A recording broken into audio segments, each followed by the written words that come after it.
This is another tutorial inspired by a Threadless tee. They have this badass Little Red Riding Hood and she's wearing the wolf pelt as her hood, and it was one of my favorite tees for years. It's mostly costume intensive over makeup intensive, and I'm hoping that makes it a little easier for people to recreate it. I got the costume from Wholesale Halloween Costumes, and I'll link what I used in the description box. I'm using a pre-made werewolf mask, but I'm going to alter it slightly, so I start by cutting off the bottom jaw and cutting through some of the fur to give it more of a hood shape. This one is obviously eyeless. You could leave it as is, or you can make the eyes look gouged out by putting some latex and tissue behind them and lots of fake blood, which would be way more metal. Or you could put the fake eyes in like I did. I'm using some doll's eyes that I bought online, but I don't remember exactly where from because I've had them for years. I'm using a cotton pad dipped in latex with a small hole cut through the center so I can push that eye through it. I squish it in behind the eyes in the mask and push the eye through it, and then force dry it with a heat gun on low heat, but a hairdryer works well too. The eye was still moving around a bit too much, so I'm going to create some eyelids out of cotton pads and latex to hold it in place a bit better, and I'm going to force dry those as well. Next, I'm going to paint over the eyes in acrylic paint to make it more wolf-like. I'm using yellow, green, and a sienna brown, and then I'm rubbing away any paint from the center where that pupil will be. It turned out a little bung-eyed, just like my old cat Megs. Next, I mixed up a grey acrylic paint to match the colour of the mask and painted that over our liquid latex eyelids. It would be better to make a PAX paint for this by mixing in that acrylic colour 50-50 with No-Tack Pros-Aide, as this really adheres it to the mask so that the colour doesn't peel.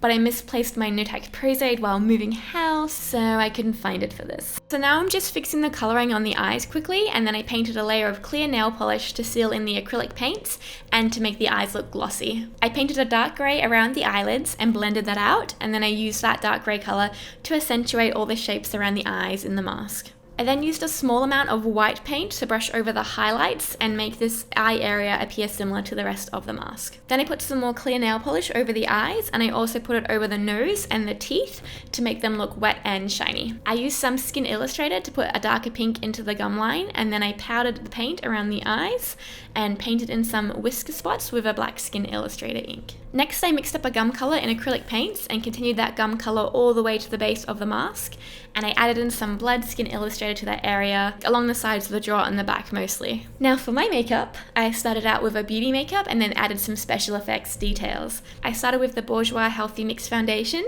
I added in some Dermacolor concealer around my chin and Tarte's Maracuja Creaseless Concealer under my eyes. I powdered the concealers and around my T-zone with a translucent setting powder. I'm going to lightly contour with my matte bronzer, Too Faced Chocolate Soleil, under the cheekbones, around the foreheads and temples, and under the chin. Then using a finishing brush, I will make sure to buff that out so it's all looking pretty natural. I'll apply a natural light blush to the apples of my cheeks. I'm using Benefit's Dandelion, and I'll add a little bit of highlighter. I'm using Too Faced Candlelight Glow. For my brows, I want them to be defined but kind of natural still, so I'm using Anastasia Beverly Hills Brow Wiz in taupe in the inner corners, and then along the center and out towards the eyebrow tail, I'll be applying a slightly darker color, medium brown. I will brush that out and add a clear brow gel. For my eyes, I'll start by applying an eye primer, then using the Naked palette, I'll first apply the color Naked to my lower and upper eyelids, extending it slightly beyond my crease, and then I'll blend that out. I decided to darken it by adding Buck to the crease and to the upper and lower eyelids and blending that out as well. Then I went in with Dark Horse along the top and bottom lash lines, and I blended that out too. I'm going to be wearing a darker wig, so I wanted my eyes to be darker and defined but still look quite natural. Next, I curled my lashes, and then I decided I wanted to add in a brown eyeliner along my upper and lower waterline. I applied my mascara on my top and bottom lashes. For my lips, firstly I lined them, then I added a red stain rather than a full-on red lip, and I cleaned up the edges with a concealer. To dirty myself up a little, I decided to go in with that same bronzer and Buck and Dark Horse eyeshadows that I already used on my face, powdering it on in random places and then blending it out so there's no harsh edges and it looks kind of lived in. I'm going to give myself a little scratch on the cheek. I'm going to be using an alcohol palette for this, so the Skin Illustrator FX palette. You can also use other products for this, whether it's body paint, cream makeup, lipstick and blush, etc., as long as it's skin safe. I start by marking out the two scratches with the blood red tone.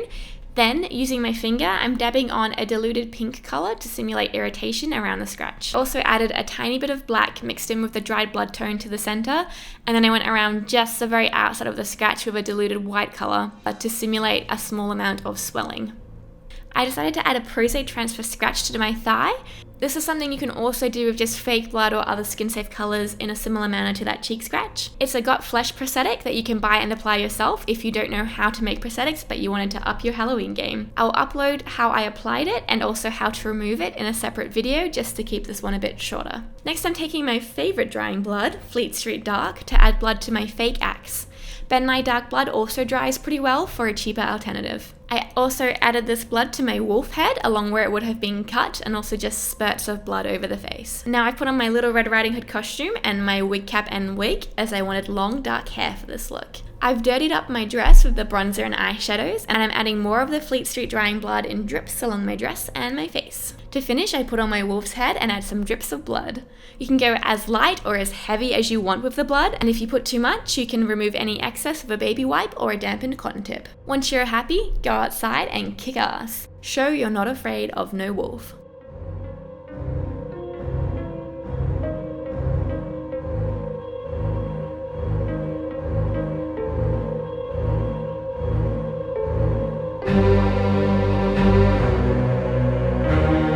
Thanks for watching. Here's a link to the Pros-Aide Transfer video and a subscribe link if you're not already subbed.